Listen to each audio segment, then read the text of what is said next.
नर्मदे हर नमस्कार मित्रों।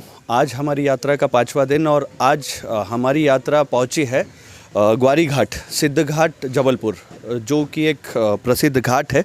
यहाँ मैया का स्नान करने के बाद एक ऐसी हस्ती जिन्होंने अन्न जल त्याग दिया सिर्फ नर्मदा मैया को शुद्ध रखने के लिए, स्वच्छ रखने के लिए, और वो अन्न जल त्याग कर सत्याग्रह पर बैठे हैं।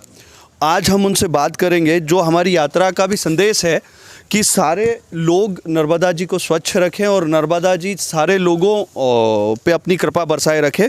तो आइए जानते हैं महाराज जी से। महाराज जी, प्रणाम करते हैं आपको। आप कब से ये सत्याग्रह चला रहे हैं?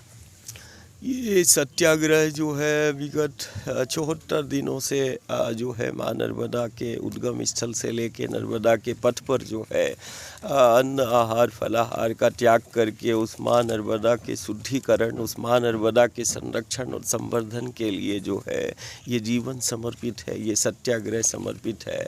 अभी वर्तमान स्थिति में विगत कई वर्षों से धीरे धीरे जो सबसे बड़ा संकट जो हमारे गांव नगर प्रांत को है, जो माँ नर्मदा हमारा जीवन है, उस जीवन देने वाली का भी जीवन क्षेत्र होता है, जिसको हम जल संग्रहण क्षेत्र, हरित क्षेत्र बोलते हैं, और वो धीरे धीरे लगातार खत्म होता जा रहा है। और जिसके कारण नर्मदा के आंचल में जल स्तर में भी कमी आई, और कहीं ना कहीं यदि ये हरित क्षेत्र, जीवन क्षेत्र खत्म हो गया तो हजारों गांव जो है वो सूखा और अकाल और महामारियां और संक्रमण से ये ग्रसित होंगे। माँ नर्मदा के उस जीवन क्षेत्र को संरक्षित करने के लिए और दिन रात जो गंदे नाले और विषैले अपशिष्ट पदार्थ जो माँ नर्मदा के अमृत तुल्य जल में मिल रहे हैं, उसको बंद करने के लिए ये हमारा सत्याग्रह है। गुरुजी, ये सत्याग्रह बहुत अच्छा है और लोगों में इसमें अवेयरनेस भी आना चाहिए इसको लेकर, ताकि जो हमारी जीवनदायिनी है वो सुरक्षित रह सके। आप ये सत्याग्रह जो कर रहे हैं, ये किन के खिलाफ कर रहे हैं या किन को दिखाना चाहते हैं? लोगों को या फिर शासन प्रशासन को, या जो ऐसे माफिया हैं जिनने मैया पे कब्जा कर रखा है? ये सत्याग्रह किसी के खिलाफ में नहीं है।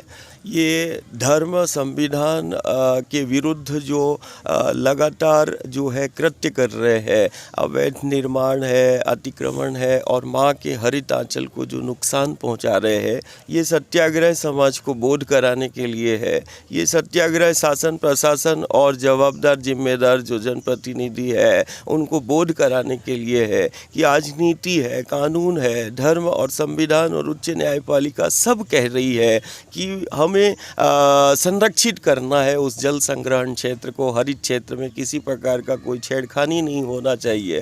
तो ये सत्याग्रह वो समाज को बोध कराने के लिए भी है और शासन प्रशासन को जो है वो नीति और कानूनों का पालन कराने के लिए भी है। और ये निश्चित रूप में यदि ऐसे ही दिन रात यदि छेड़खानी माँ नर्मदा के पथों पर चलती रही तो निश्चित रूप से, जैसे आज अमरकंटक और से 150 किलोमीटर डिंडोरी और आगे का हिस्सा आज गुप्त हो रही है माँ नर्मदा और हमारा जीवन क्षेत्र विलुप्त हो रहा है, ऐसे ही यदि दिन रात अतिक्रमण और निर्माण चलते रहे और माँ नर्मदा का जल में ऐसे ही अपशिष्ट पदार्थ मिलते रहे तो कहीं ना कहीं 2025 और 30 के बीच में जो है अनेक स्थानों पर नर्मदा गुप्त होगी और लाखों जीवन पर संकट आएगा। वो संकट ना आए उससे पहले जो है राज्य सरकार हो, शासन हो, प्रशासन हो, जवाबदार हो, जिम्मेदार हो, और फिर वो सबसे बड़ी जो जवाबदारी समाज की है वो गांव और नगर आज खड़े हो जाए, यही इच्छा इस सत्याग्रह की है। बहुत बहुत धन्यवाद बाबा जी। हमारे साथ थे भैया जी सरकार, जो अन्न जल त्याग कर सिर्फ इसलिए त्यागा है कि लोगों में अवेयरनेस आए, नर्मदा मैया स्वच्छ रहे, शुद्ध रहे, और नर्मदा मैया के किनारे जो अभयारण्य है उनको पूंजीपति और जो भूमाफिया हैं या फिर शासन प्रशासन के लोग हैं उस पर कहीं ना कहीं कब्जा न होने दे। ऐसे संत समाज में बहुत कम होते हैं जो अपने लिए नहीं, नर्मदा मैया के लिए। नर्मदा मैया लोगों की जीवनदायिनी है, लोगों की जीवनदायिनी, लोगों का जीवन बचाने के लिए खुद अन्न जल त्याग कर लोगों में अवेयरनेस फैला रहे हैं।